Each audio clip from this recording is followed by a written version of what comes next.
Ser Podcast. Jesús Callejo, una semana más, bienvenido de nuevo a Ser Historia. ¿Qué tal, Nacho? Qué bien te veo con ese cuerpo rubicundo. Rubicundo totalmente, sí. Bueno, hoy es un programa especial, acabamos temporada, vamos a seguir durante todo el verano, como siempre, con algunos elementos nuevos también y otros recuperados de nuestro archivo, pero volveremos, como siempre, con más brío en septiembre, en una nueva temporada de Ser Historia, que creo que es la 15 ya, mira la niña bonita. Así que mucha magia y no podíamos acabar la temporada de mejor manera que destruyéndolo todo, destrozándolo todo. Eso, haciendo una tila, ¿no? Eso, total. El azote de Dios. Es que claro, que le pusieran este apodo, ¿no?, al rey de los hunos, pues Dios, madre mía, ¿qué debía hacer? Bueno, también es verdad que el apodo, ya sabes que se lo ponen siempre los enemigos, ¿no? En este caso, sí, los romanos. Bueno, tuvo varios enemigos, pero los romanos se la tenían jurada.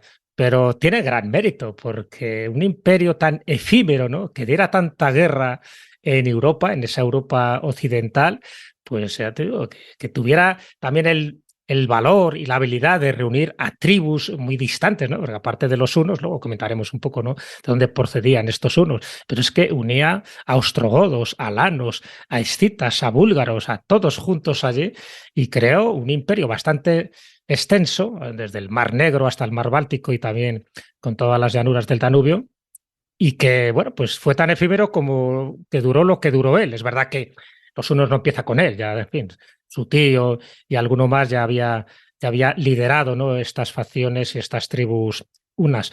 Pero él es el que le da ese empaque, le da ese poderío y le da ese miedo, porque por allí donde iban los hunos, igual que pasaba con los ugrios, pues era para echarse a temblar.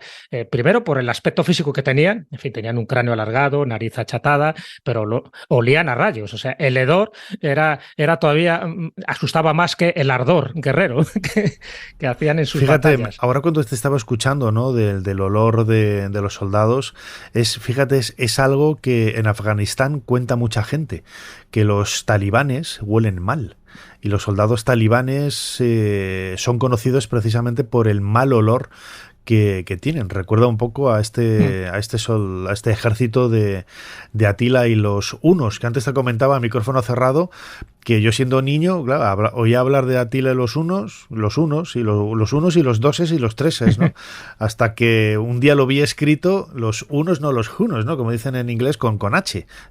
Unos escrito con H, nada tiene que ver con las singularidades e individualidades del número uno, pero un gran pueblo también desde el punto de vista arqueológico. Vamos a ver algunas cosas interesantes, más allá de esa fama mala que tuvieron por parte de los romanos, quienes consideraban a esta gente pues bárbaros, ¿no? Bueno, bárbaros eran. Ya sabes que bárbaro era todo aquel que no fuera romano, o sea que tampoco tenía ningún mérito. Pero eran bárbaros también en la forma de luchar y en la forma de comportarse en los campos de batalla, sobre todo guerreando a caballo, eran únicos. De hecho, cuando pierden alguna batalla, como la de los campos catalónicos, es porque les obligan a hacerlo a pie. Entonces, a pie ya no son tan diestros, ¿no?, como son a caballo. Pero es cierto que el olor es un arma. O sea, es verdad, no les gustaba tampoco bañarse demasiado, pero ese olor, esos gritos, ese rostro, además ellos se laceraban el rostro cada vez que moría algún líder, alguien importante, se hacían incisiones en su rostro, con lo cual todavía parecían más horrorosos de lo que eran, ¿no? O sea, todo eso son herramientas de guerra. El pegar un grito ensordecedor cuando tú entras, por ejemplo, a luchar contra un contrincante, ese grito le puede paralizar justo unos segundos para que tú le rebanes el pescuezo con una espada. O sea, te quiero decir que todo valía en aquel momento y los unos sabían perfectamente cómo luchar. Hombre, tenía una ventaja Atila, y es que Atila, cuando era jovencillo, le mandan como rehén amistoso, así se decía, ¿no?, a la corte en este caso, de la Roma occidental. Ten en cuenta que en esa época en la que estamos hablando, Roma ya estaba en su declive, Roma ya estaba dividida, estaba el Imperio Romano de Oriente, con capital en Constantinopla, donde por entonces estaba Teodosio II y luego le sucede Marciano, y luego estaba el Imperio Romano de Occidente, cuya capital no estaba en Roma, sino que estaba en Rávena. y el emperador era Valentiniano III, que era el hijo de Gala Placidia. Entonces, te quiero decir que en aquella época es la que se mueve Atila, y por supuesto en un imperio muy dividido. Si estuviera el imperio romano unido, posiblemente Atila hubiera pasado sin pena ni gloria, no hablaríamos ahora de él. Pero claro, él se da cuenta de esa debilidad. Y más cuando conoce encima las tácticas guerreras de los romanos, porque ya digo que a él le envían como rehén amistoso a Rávena, y allí, pues él tenía por entonces unos 18 añitos, pues se va dando cuenta de todo lo que van contando los romanos, muy ufanos ellos, de que nunca hemos perdido una batalla, lo cual era mentira, ¿no? Porque ya habían tenido un asedio en Roma en el 410 con Alarico. Pero él, cuando llega otra vez a su tribu, con los hunos, y sobre todo cuando muere su tío Turda, que en fin, al final heredan todo ese imperio, por decirlo así, sus sobrinos, que es Bleda y Atila, los dos hermanos, pues él sabe ya cómo son las tácticas militares de los romanos, él sabe ya cómo combatirlos, él sabe cuáles son los puntos débiles. Y eso, a la postre, es lo que les va a costar bastante caro a los romanos, porque, como bien sabes, y ahí va un poco nuestra pista del cronovisor, al final se planta a las puertas de Roma. Y pasa algo para que al final no lo llegue a invadir, pero es que antes de Roma se va cargando todo tipo de ciudades, y cuando entraba Atila, ya sabes que otro de los apodos que le ponen los romanos es que por allí por donde pasaba el cabello de Atila no crecía la hierba. Pues, es algo que se inventan de una forma exagerada, porque precisamente la hierba es de lo que se alimentaban todos sus caballos, y para ellos era fundamental que la hierba siguiera creciendo. Pero para que veas la inquina, el odio que tenían a esta gente, y sobre todo las tácticas que tenían para batallar. En caballo eran prácticamente invencibles. Y ahí es cuando uno de esos generales romanos, como era Aecio, sabía también las debilidades de Atila, y por eso en los campos cataláunicos al final acaba siendo vencido. Bueno, Jesús, crononauta, vamos a marcar la última fecha de esta temporada, el cronovisor. Seguiremos en verano, pero esta va a ser el último cronovisor que vamos a tener en esta temporada número 13, número mágico también. ¿Cuál es el momento de la historia al que nos vas a hacer viajar en el tiempo? Momento muy histórico, el 4 de julio del año 452.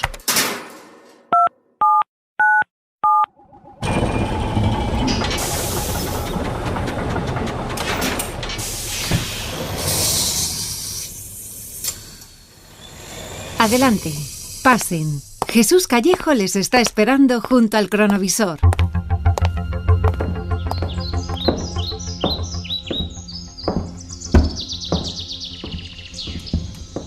Jesús, estamos escondidos, imagino que por el tocado que tiene ese personaje que está sentado en ese trono, es el Papa, y quien entra dando grandes zancadas y grandes pasos, ese medio gigantón, es Atila. Pues sí, que la verdad es que tiene un aspecto fiero, ¿eh? ¿Dónde estamos? ¿Qué es lo que está sucediendo? Bueno, pues estamos muy cerca de las murallas de Roma. No están en Roma, evidentemente, están en un lugar muy clave y muy estratégico, porque estamos en el puente del río Mincio, y el papa ese que tú ves ahí, porque se le ve claramente por la tiara, es León I, León Magno. Al final se convertirá en santo, en San León, este León I, y el otro, evidentemente, con su séquito, cada uno con su séquito, pues es Atila, en fin, con esos bigotes, esa pelambrera, y bajito, por cierto, pero eso sí, tiene un cuello de oso, ¿no?, el hombre, y sobre todo pues con esa vestimenta que caracteriza a un líder uno.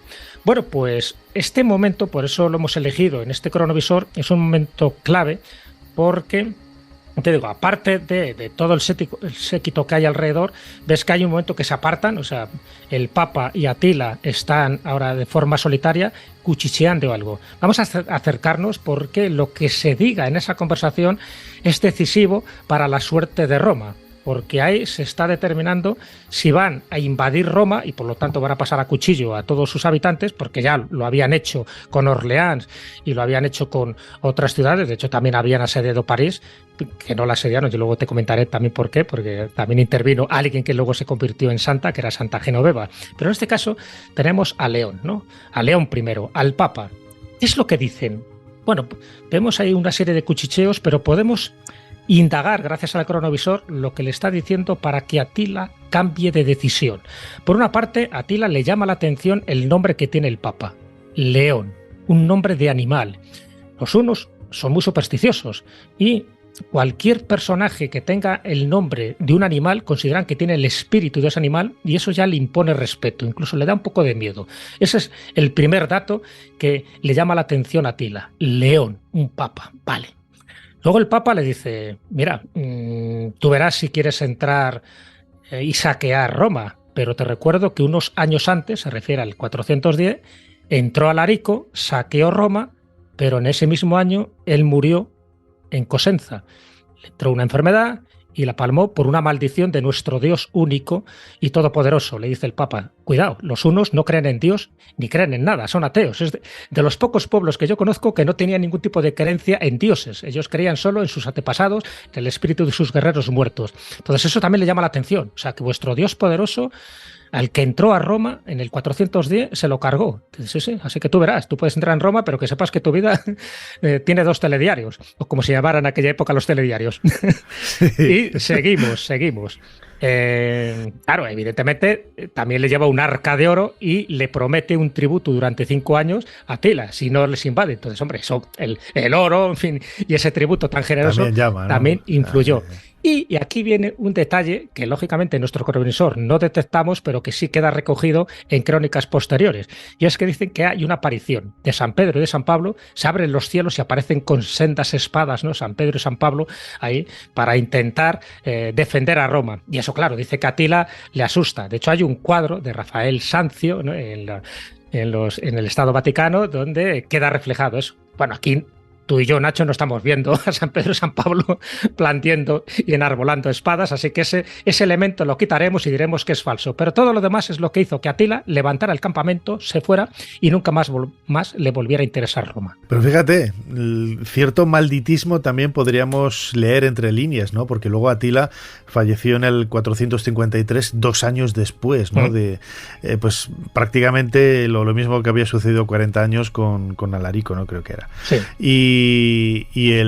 Claro, estamos en el siglo V, Atila nació en el 395, falleció en el 453, es la primera mitad prácticamente del siglo V de nuestra era, lo que él vive, lo que él alberga, y estamos en un mundo absolutamente supersticioso, mágico, en donde es cierto que el cristianismo ya ha crecido, ¿no? Y empieza también a desarrollarse de una forma extensa por todo el mundo, pero sigue habiendo esa combinación, ¿no? Esa lucha de supersticiones, porque en definitiva la leyenda de la apertura de los cielos y la aparición de los santos blandiendo las espadas para defender a su pueblo no es más que una proyección, ¿no? Una proyección más de esas supersticiones ancestrales que si no hubieran sido San Pedro y San Pablo, hubieran sido cualquier otros dioses o genios del mundo antiguo, ¿no? Sí, bueno, me llama la atención, ¿no? Esa incorporación, ¿no? Como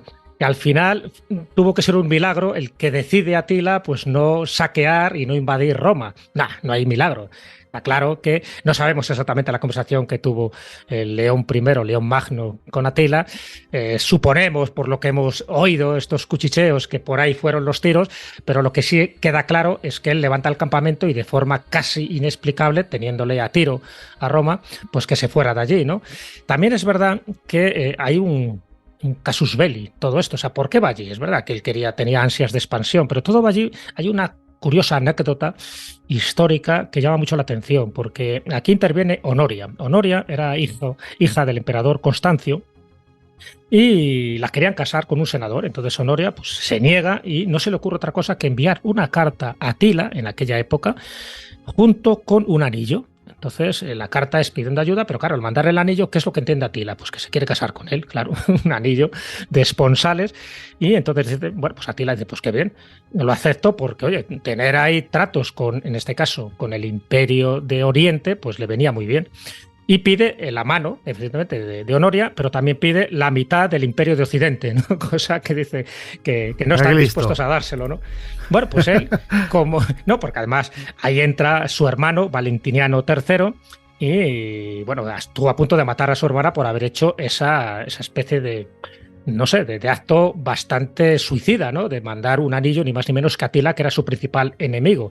Entonces, bueno, ahí entra ya Gala Placidia, que dice, no, hombre, no, vamos a exiliar la Rávena, pero no la matemos. Pero entonces, como eso le pareció tan mal a Atila, que pensó que le estaban tomando el pelo, y dice, o sea, me están ofreciendo la mano de Honoria y ahora me dicen que no. Entonces va y va hacia Italia, ¿no? Aparte de otro tipo de intereses expansionistas que él tenía. Ya sabes que le interesaba también conseguir territorio precisamente para eso, afianzar su poder, y ahora te dirá además uno de los elementos supersticiosos en los que creía Atila. Y ese es el momento en el que él va allí y empieza a hacer pues auténticas barrabasadas dentro de lo que era Italia, ¿no? Porque va invadiendo ciudades, y cuando llega, es decir, cuando llega a estas murallas de Roma, es cuando ocurre este episodio que acabamos de comentar, pero todo provocado por Honoria, que no se sabe si de una forma inconsciente o de una forma maliciosa, porque estaba mal asesorada, llegó a cometer esa especie de imprudencia diplomática de enviar una carta y un anillo a Atila pidiéndole o suponiendo que le estaba pidiendo matrimonio. Ya te digo, todo ese tipo de circunstancias son muy llamativas, porque es lo que hizo que al final el impuesto que exigió al imperio tanto de Occidente como de Oriente fuera muchísimo mayor. Atila invadió el imperio en el año 451 después de Cristo.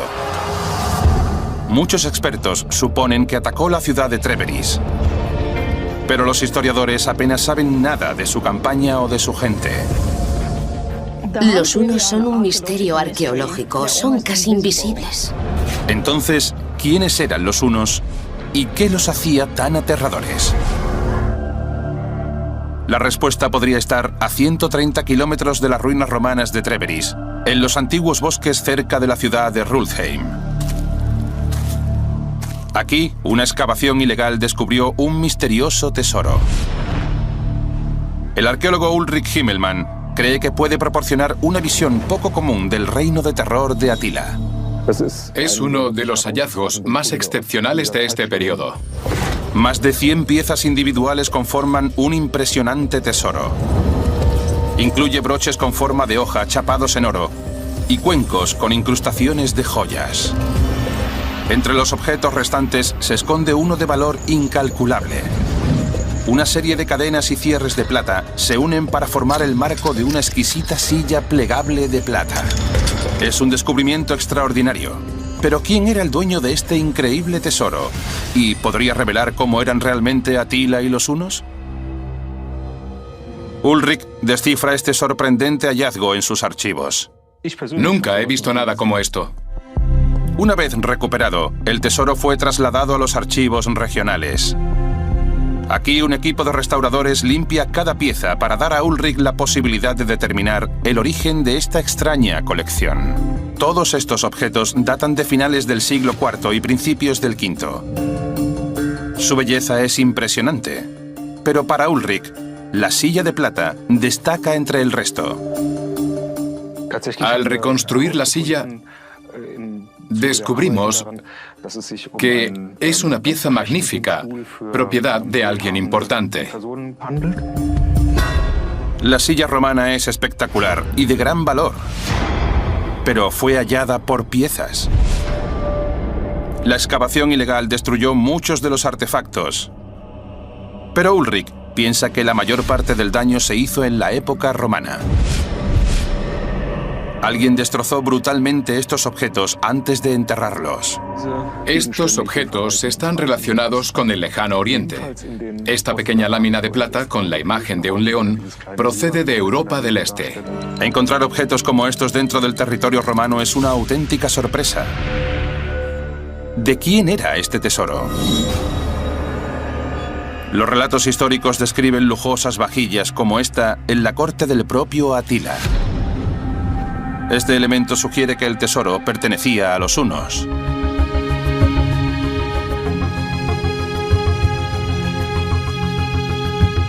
Jesús Callejo, escuchábamos un fragmento de un documental de televisión desmontando la historia, ¿no? Sobre ese legado arqueológico que yo mencionaba un poco al principio, ¿no? Un hallazgo en Trébéris en donde al suroeste de Alemania, en donde al parecer se descubrió parte de un tesoro de los hunos. Siempre habíamos hablado, ¿no?, como decíamos antes, de ese aspecto más fiero, de ese aspecto quizás más belicoso, pero también de alguna manera debían de tener, como sucede siempre con todos los asirios, también eran muy salvajes, ¿no?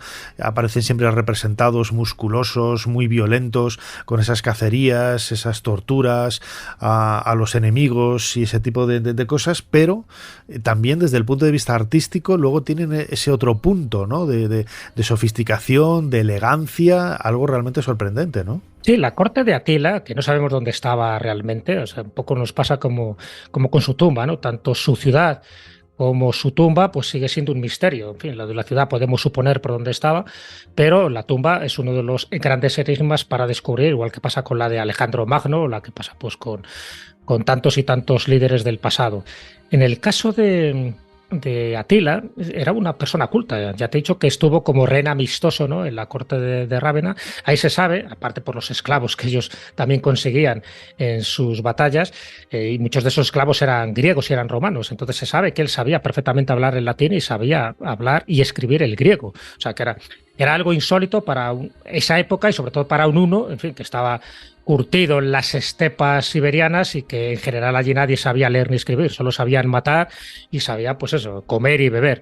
En el caso de Atila era una persona culta y de hecho se sabe que sus conversaciones pues tenían un alto nivel intelectual y sabía, por eso se convierte en líder, por eso al final se carga también a Bleda, que era su hermano, y sabes que cuando muere su tío, en fin, le deja todo ese imperio a sus dos sobrinos, y Bleda era un borrachín, era un juerguista, era un mujeriego. Entonces Atila llega un momento en que se lo carga, no se lo carga de una forma directa, pero bueno, le manda una cacería y en esa cacería sospechosamente sufre un accidente, ¿no?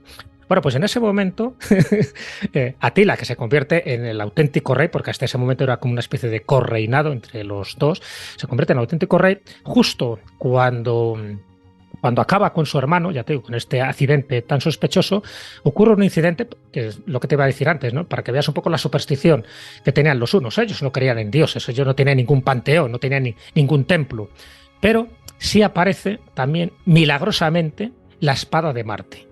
La espada de Marte, la famosa espada de Atila, claro, justo aparece cuando él quiere reivindicarse como el único monarca, como el único rey que tienen los hunos. Entonces, la espada de Marte, había toda una leyenda escita, que decía que aquel que tuviera la espada de Marte tendría el poder, tendría no solo el poder terrenal, sino el poder de unificar todas las tribus que estaban dispersas y por lo tanto aquel que blandiera esa espada, igual que pasaba con la lanza de Longinos, tendría el destino del mundo. Mira qué casualidad que justo en ese momento, tras la muerte de Bleda, aparece la espada gracias a un pastor que descubre que uno de sus terneros cojeaba, ¿no? Tiene sangre en una de sus patas y analiza el rastro de la sangre y descubre que hay una espada allí preciosa en un terreno donde antes no estaba. Piensan que ha caído del cielo, entonces se la lleva directamente a Atila y Atila dice, ajá, esta es la espada de Marte, en el fondo la espada de Dios. Y desde ese momento hace en la asamblea, de una forma carismática, blande la espada diciendo que con esa espada ellos van a ser invencibles y que va a unir a todas las tribus. En ese momento todo el mundo le aplaude y bueno, unos vítores, unos clamores tremendos. ¿Pero por qué? Porque se da cuenta que un símbolo que es la espada, fíjate, es capaz de aglutinar las voluntades de personas que todavía no acababan de ver bien a Atila. De hecho, en ese momento es cuando le empiezan a llamar Atila. Atila, que significa el padrecito, el padre de los hunos. Hasta ese momento era, pues eso, el sobrino, ¿no?, de uno de los grandes jefes tribales, que era Turda, pero en ese momento es Atila, el padrecito, y en ese momento nadie le rechista, y en ese momento es cuando él empieza a hacer esas incursiones, quiere invadir Persia, no lo consigue, invade Italia, sí que lo consigue en gran parte. Por cierto, el origen de Venecia viene de ahí, de estas incursiones que tenían los hunos, porque claro, como los italianos estaban totalmente asustados y acongojados por lo que estaba pasando en distintas ciudades, se van ni más ni menos que a los pantanos, a las zonas más inhóspitas para vivir. Esos pantanos que estaban compuestos de 118 islas es lo que actualmente es Venecia. Es decir, en el lugar, en fin, más terrible, ¿no?, para poder vivir, se convierte en una de las ciudades más bellas de la humanidad. Pues justo es en esta época, en el siglo V, donde surge esa Venecia. Bueno, pues todo esto yo creo que nos da idea un poco para pensar que Atila era alguien más que un jefe, tenía un carisma importante. Yo me he quedado con la idea que decías antes de de ese impacto, ¿no? que recibió Atila solo con el nombre del Papa, ¿no? León el Magno, y que nos está hablando. Yo ahora, según te estaba escuchando, muchos de los aspectos iconográficos casi, ¿no?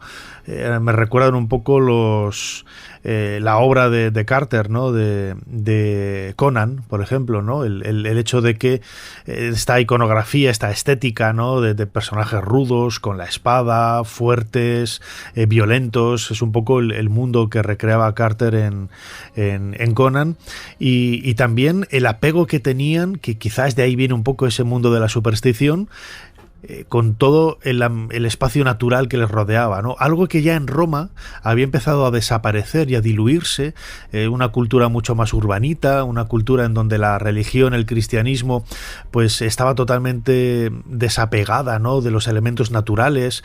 Es cierto que quizás el contacto que tenían ellos con la naturaleza era infinitamente, en la antigua Roma era infinitamente mayor de lo que podemos tener ahora, ¿no? Pero ya en aquel momento, imagino, en el siglo V, a mediados del siglo V, debía de ser también, pues eso, las grandes ciudades, el hecho de que tú bajaras a la tienda que había abajo, a la panadería, y compraras en el mercado, pues todo eso son aspectos de la vida que en la Europa oriental, ¿no? En esas estepas no existía todavía prácticamente, ¿no? Y ese apego del mundo de los hunos con la naturaleza, con el entendimiento, ¿no? De lo que significaba cada animal, el ciclo de la vida, etcétera, todavía estaba muy, muy enclavado, ¿no? En la forma de pensar de los hunos, y de ahí viene también un poco esa idea, ¿no? De ostras, este se llama león.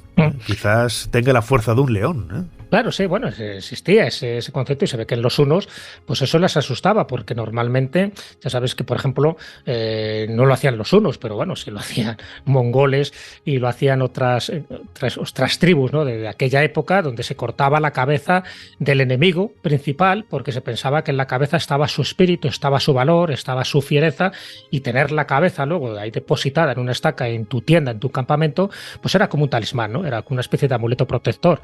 Bueno, eso existía. Entonces, bueno, se ve que los hunos, dentro de sus pocas creencias, sí que tenían esta sensación de que, cuidado, aquellas personas que llevaran un nombre de animal, y les infundía respeto, y mira tú, gracias a eso Roma se salvó.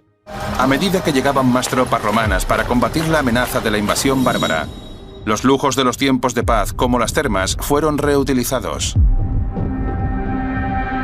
La vida en Trèveris empezaba a ser demasiado peligrosa para el emperador. Una parte del ejército estaba aquí apostada para proteger al emperador. Pero los conflictos fronterizos se intensificaron, y eso condujo a la conversión de un edificio tan importante como las termas en un cuartel militar. Incluso con una guarnición de soldados junto a la basílica, Trèveris dejó de ser un lugar seguro para los emperadores en el siglo V. La agitación a lo largo de las fronteras del imperio obligó al emperador a desplazarse hacia el Mediterráneo. Esto podría explicar por qué tanta gente abandonó muchas ciudades de Roma. Pero sin ningún emperador romano residiendo en Trèveris, ¿quién estaba al mando cuando Atila y los hunos cabalgaron por estas tierras 50 años después? ¿Eran romanos? Trèveris comenzó a decaer mucho antes de la llegada de Atila. Pero 400 años de dominio romano habían dejado ciudades como esta, con grandes fortificaciones. Estas defensas eran muy superiores a las técnicas de ataque de las tribus bárbaras. ¿Pero es posible que hubiera quien dio la bienvenida a los invasores en lugar de resistirse a ellos? En el año 451 después de Cristo, Atila el Huno lanzó una gran invasión del mundo romano. Pero este imperio ya estaba llegando a su fin. Ciudades como Trèveris habían entrado en declive. Sus habitantes apenas tenían vínculos con el lejano emperador. ¿Pero contribuyeron los hunos a su caída de una manera diferente? Los hunos son un misterio arqueológico. Históricamente sabemos que tuvieron un enorme impacto en esta parte del mundo, pero arqueológicamente son casi invisibles. Escuchábamos un nuevo corte de ese documental, Desmontando la historia, de Discovery, La ira de Atila el Huno, ¿no? En donde escuchábamos que es cierto que Atila acabó con Roma, por lo menos eso es lo que decía Roma, pero Roma ya había empezado a diluirse hacía tiempo, ¿no? Lo anunciabas un poco antes, Jesús. Sí, así es, era un momento que se estaba desintegrando Roma. De hecho, incluso mucho tiene que ver también con descendientes de los hunos, porque bueno, al final Atila muere en el 453. Luego contaremos un poco su muerte, un poco su entierro, pero se sabe que el último emperador romano es Rómulo Augusto. Rómulo Augusto es hijo del general Huno Orestes. Orestes era uno de los que se había educado pues, gracias a las tácticas militares que tuvo Atila. Pero el que le derroca es Odoacro. Odoacro, este príncipe germano, era hijo del general Huno Edeco. ¿Ves? Otra vez los hunos estaban ahí. Odoacro destrona a Rómulo Augusto, el último emperador romano de Occidente, en el año 476. O sea que 20 años después de la muerte de Atila se puede dar por finiquitado ese gran imperio de Roma, que es en el 476, es donde se supone que ya empieza esa Edad Media, ¿no? Aparte, se termina esa Edad Antigua. Bueno, pues ese será el momento. Es verdad que se encuentra, ya te digo, con un imperio fraccionado, con un imperio con disputas internas, pero Atila es como que le da el último golpe de gracia, ¿no? Ya te digo, tanto Odoacro, que era hijo de un general huno, como cuando destrona a Rómulo Augusto, que era hijo también de un general huno. Ya te digo que los hunos sí que es verdad que cuando muere Atila se disgrega todo ese efímero imperio, pero evidentemente fue como el espaldarazo donde se puede decir que Roma dejó de existir o dio su último aliento. ¿Y cómo fue el final de Atila? Porque imagino que como cualquier gran protagonista de la historia, no fue un final cualquiera, ¿no? No, pero fue un final tonto, porque no murió en batalla como a él le hubiera gustado, ¿no? Él tuvo varias mujeres, tuvo hasta 450 concubinas, ellos daban mucha importancia al sexo, en fin, querían procrear porque bueno, no era un pueblo muy numeroso y está claro que cualquiera, pues en el momento que conseguía alguna concubina, alguna esclava, pues intentaba crear vástagos. En el caso de Atila, evidentemente como jefe que era, pues tenía varias esposas y una de las últimas esposas con la que se casa, que es con una princesa bactriana, en fin, se carga a su hermano. Y esta princesa bactriana, pues casi no le queda más remedio que casarse con Atila, ¿no? Y en la misma noche de bodas, es cuando, no se supone que antes o después de consumar el acto, él tiene una hemorragia nasal. Ya la había tenido anteriormente, él padecía de una enfermedad y al final acaba muerto, ahogado por el propio vómito de sangre, ¿no? que él tenía. Claro, cuando le ven allí echado en la cama, ensangrentado, lo primero que pensaron es que Ildico, que era el nombre de esta última esposa, se lo había cargado. Ildico estaba atemorizada, semidesnuda, viendo el escenario que se había producido en la noche de bodas. Y efectivamente no había sido ella, a ella la perdonan la vida.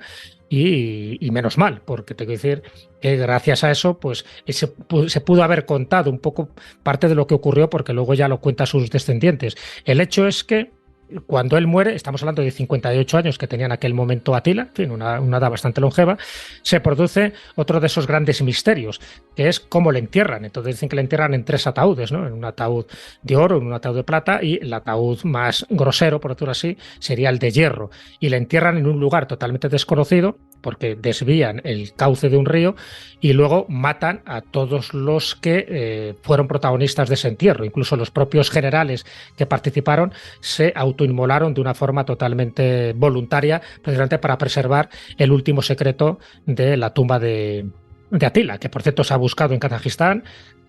Cada vez hay alguna noticia. Yo encontré hace poco una noticia diciendo que cerca de Budapest, en Hungría, se la había encontrado en el 2014, era falso.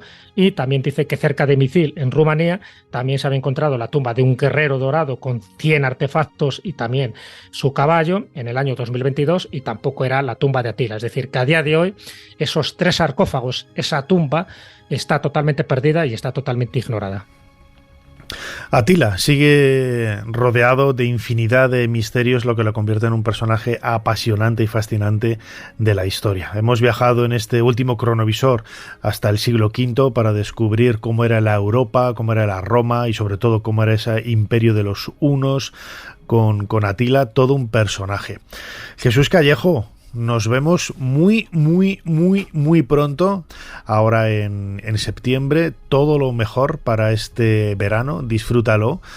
Nos vamos a dar una buena comida en estos días, todo el equipo, estáis invitados, y muchísimas gracias, como decimos siempre, por habernos ayudado a hacer un poquito más de historia. Hombre, muchísimas gracias a ti, la verdad que ha sido una temporada muy completa, muy viajera, muy intensa, pero siempre muy agradable, ¿no? Y siempre un placer estar en este cronovisor, ¿no? Pues un poco desentrañando ciertos enigmas históricos. Ya sabes que tenemos una gran lista de personajes y acontecimientos para la próxima temporada y ya sabes, siempre dándolo todo y por supuesto acepto gustoso esa invitación a esa comida donde hay que reponer fuerzas y más después de habernos dejado exhaustos Atila, el padrecito. Un fuerte abrazo, querido amigo, y nos vemos en breve. Hasta la temporada que viene. Chao. Hasta la próxima temporada. Suscríbete a Ser Historia.